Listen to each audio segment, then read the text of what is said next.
తల్లిదండ్రుల యొక్క సంకల్పం పిల్లల యొక్క స్వభావాన్ని ఎంతో కొంత నిర్ణయిస్తుంది.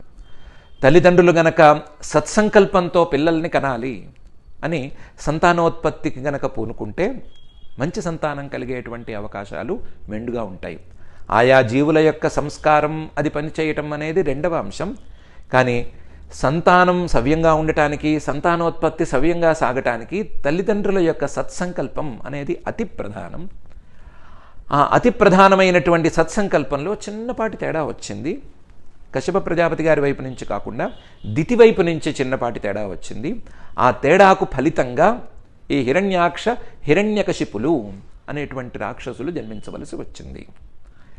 ఈ హిరణ్యాక్ష హిరణ్యకశిపులు అనేటువంటి రాక్షసులు జన్మించటానికి తల్లి యొక్క సంకల్పంలోని చిన్నపాటి తేడా కారణం అని మైత్రేయ మహర్షి గారు చెప్పారు. శ్రీ శుకుల వారు కూడా అదే అభిప్రాయాన్ని చక్కగా మైత్రేయ మహర్షి గారు చెప్పినట్లుగా వెల్లడించారు.